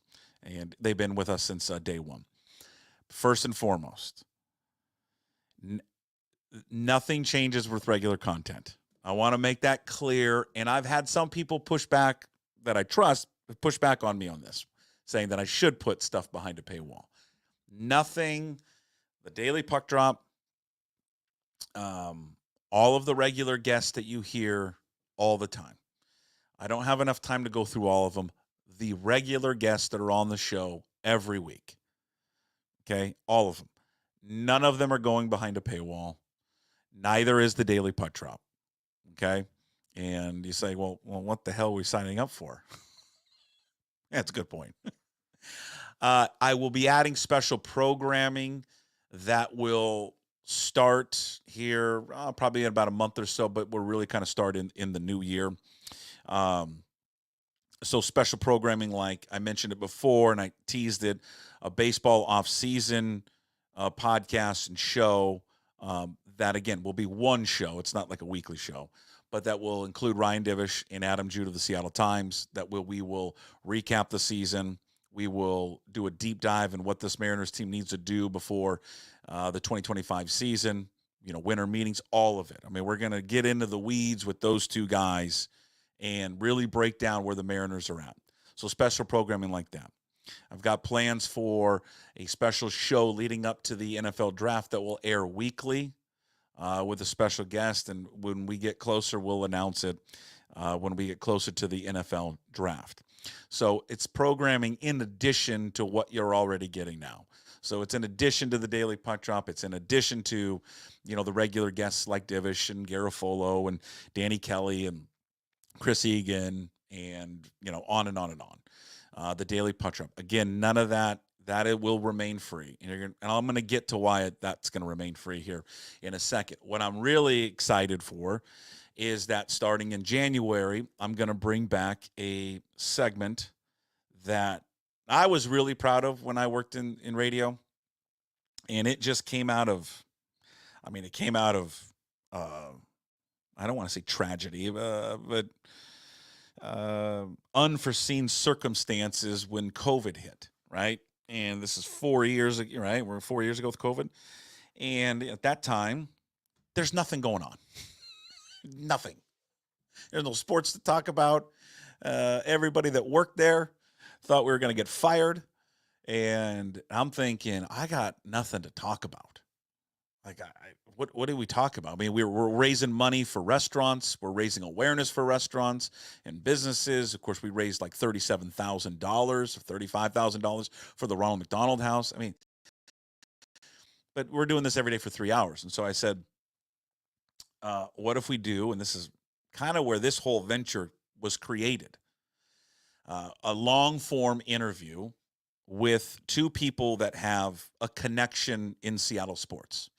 And we called it Dynamic Duos. And if anybody remembers that, raise your hand. Maybe if you're not driving, raise your hand if you remember Dynamic Duos. And it was two people that we brought together, again, whether it was an athletes, broadcasters, sports personalities. And we sat down for an hour plus, sometimes longer, and just shot the shit. Just about their connections, sports, the impact on the community and all that. And we got started the first show, and there was some great, I went back and looked at them all. Unfortunately, I can't play any of them now, but whatever. That's the property of the old radio station. That's fine. But, the first one we did was Kevin Calabro and Marquise Johnson. I mean, it was, to me growing up, those two are Sonics basketball, right? From a broadcasting standpoint. The two best broadcasters I've ever listened to in my life were those guys. And so we kicked off the show. That was them. That was the first show of Dynamic Duos. Then we did Gary Payton and Sean Kemp, which was awesome. Awesome in so many ways that it took so long to get that thing together. Steve Largent and Jim Zorn, we did that. A great conversation with Ryan Leaf and his coach in college, Mike Price. Matt Hasselbeck and Robbie Tobeck from those early, 2000 Seahawks teams. They were another guest of Dynamic Duos. Bob Rondo and Chuck Nelson. Again, when I think of Husky football and I think of broadcasters in this town, no better than those two guys. And on and on and on. And there was some that we didn't get that I really wanted, and we're going to put it on the list. So anyways, long-winded point of starting in January, I'm going to bring that back, and we're going to do 4 installments of it. So 4 episodes throughout the year of 2025. And again, this will be part of you being a member of the Pucks Posse membership. You get access to that. And we've lined up the first guest, and I'll say this, that you're going to love it. And 2 people that have had an enormous impact on the Seattle sports scene and community. And so I'm excited for that. That will come out in January. We've got other feelers throughout the year. So that's what Pucks Posse will incorporate to be a membership. It's not so much a membership as it is joining kind of a community. And that's kind of what I want to get back to in terms of, it's like community radio. I've give money to WHIP. It's a community radio that's in Minnesota. And community radios do this all the time. In order to have the station continue to do work, they need the consumers, the audience like you, to contribute so they can continue to put the product on the air. And, KEXP, if anyone listens to KEXP, that's kind of the same thing. That's what I'm modeling the Pucks Posse community membership like. That it's not so much I'm going to put all this content behind a paywall and now you've got to pay in order to listen to it. Because for so long, you guys have been watching it, listening to it for free, and even going back to the days that we were on radio. And I don't think I don't ever want to take that away, because I think it's important. I think it's important to continue it. And therein lies, the reason why we started this, to continue this type of content, to continue to do it. You need support. This has been the best decision I've ever made. It's been awesome. Don't regret it for a second. It's been hard work, but I knew it was going to be a lot of hard work doing it. But every day that goes by, every week that goes by, every month that goes by, I grow and get better at it, and things behind the scenes. But you have to also keep in mind, this is my livelihood. This is my job. This is what I do. We have great advertisers that are at pucksports.com, and I want to get to those guys in just a second. I'll circle back to them. But no longer, anyone that's been in my position have the backing of a billion-dollar media company, right, with a bunch of people behind you. This is, I was on a chat yesterday with somebody, and they're asking, how many people do you have working with you? I'm like, none. 0. This is a one-stop shop. This is what you get. This is the talent. I'll use that. I'm going to strike that. This is the person you see here, because there's no talent. The director, the producer, sales, graphics, all of it. Editor, that's all. Social media. Well, I do have a social media intern. Shout out Bella. But that's it. This is a one-stop shop.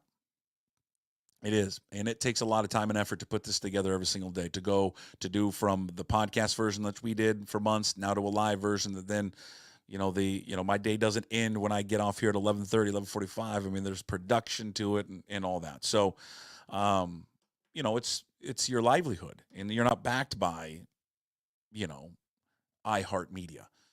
So, and then getting back to the advertisers that you see, Limback Lumber, which has been unbelievable. Other than Limback Lumber, the sponsors that you hear, like Hartley and Hartley, Big thanks to Jamie. Big thanks to Andrew Herzog for Zogs on Fox Island. The advertiser you hear for our guests, Reggie Frederick of Chalet Bowl.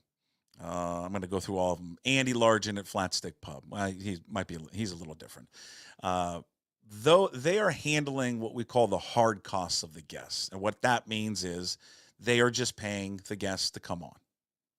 In exchange, we promote their business. Point is, I'm not seeing any direct money from them. So we have wonderful advertisers splashed all across this platform. The majority of them, 90% of them, are just paying directly to the customers, and that's what I want. And it's wonderful, and I hope that never ever changes. Limback Lumber, Flat Stick, Cougar Collective, those are a little bit different. Those are different, and those where I do see compensation for them. So think of, and you'll see the link that I'll send out later on Patreon. Think of joining the Pucks Posse membership as just a community, because it is for you guys, the audience. It's a membership, and it's just a keeping this afloat and keeping this going into the new year. I mean, when we get to opening day in 2025, it'll be 1 year that we've been able to do this. So in order to keep up this content, I hope you like it. I hope you're entertained every day. That's what I try to do. I want to continue to make you guys laugh and entertain you. And hopefully you come away with this smiling for the most part. We try to make you laugh every single day and try to put a smile on your face and try to just be entertaining. That's all I've ever wanted to do since I was 10 years old, knowing that I wanted to do this. I didn't know it was specifically this, just something like this. That I came home. I've told this story many times. I did a job shadow at Como 4 News with Bruce King. I came home and I talked to my parents and I said, I know what I want to do. I want to talk sports for the rest of my life. And I was 10. Many of you probably are watching or listening to this. Maybe you had a dream or goal when you were that young and you've realized it, and it's awesome. I've never wanted to do anything different ever in my life other than to, one, talk sports, but two, really use sports as the vehicle to just entertain. That's it. And all my friends will tell you that. I just want to entertain and for the most part try to make as many people laugh as possible. You all being a part of this for the past 7 months have made that possible. And so I thank you from the bottom of my heart for the continued support. I hope you continue to support. It'd be great. But if you decide I don't want to sign up for it, then don't sign up for it. But all this content will remain free. So again, the Daily Puck Drop, all of our regular guests, all remain free. When you sign up for the Puck Sports membership, the Pucks Posse, again, dynamic duo starting in January. You'll have a special Mariners programming that will start here soon in the offseason, and then our NFL draft coverage that we'll get later there in the spring. And then also what we're giving away starting in January after people sign up is once a month when you sign up to be a Pucks Posse member. Every month, a prize package will be handed out once a month to one lucky person that signed up. And it's a $100 package. So if you start thinking about, well, it's a monthly, it's $5, and then a discount, it's like, I think it's $55 a year. You've already made it. If you win the prize, you've already made up for it. It's a $100 prize package. Big thanks to the sponsors for agreeing to do this. You'll get a $50 gift card to John Howie Steak, a $25 gift card to Flat Stick Pub. Big thanks to Andy Largent. Big thanks to Kathy and John, also at John Howie. And then a $25 gift card to Georgetown Brewery. Manny, Roger, Matt, Crystal, all that great crew there. And we'll have more. I can't thank them enough, and can't thank them enough for being a part of this. They don't ever do advertising. The fact that they're doing it now is unbelievable. And we've got something special coming up fairly soon with these guys that I'm going to tell you, you're going to love. Everybody that's grown up around here is going to love what they're going to unveil here real soon. I can't wait to share it with all of you. All right, I'm done. I hope that made sense. If you have questions, you have concerns, I just want people, and very sensitive, just want to let people know nothing really for that most part changes. Hit me up on the website at pucksports.com. Send me an email, puck@pucksports.com. Also hit me up on Twitter at Puck2040. Well, there'll be a link to the Pucks Posse membership up on the website soon. I'll tweet it out, and we'll get that out later today. And then, again, like I said, starting in January, for everyone that has signed up, we'll pick one random name a month, for the next year, and we'll hand out a prize package of $100. Again, $50 to John Howie, $25 to Flat Stick Pub, $25 there to Georgetown Brewery. Thank you again. Again, this is it's been awesome doing this every single day. I hope you guys like it. The feedback's been great. I love all the feedback, positive, negative, any of it. Even the negative stuff. It lets me know that you're paying attention. And again, you can always listen to all the different platforms. Puck Sports mobile app is up for iOS, Android. I promise it's coming. You're tired of me hearing you say that. You can always watch this show on YouTube. Starts at 10 a.m. We're up on Twitter at 10 a.m.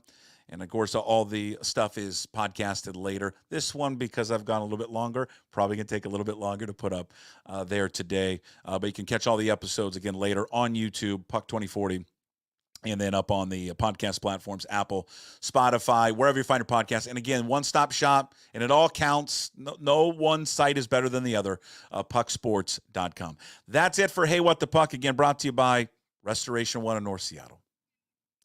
And they actually, forgot to mention Trent and that crew.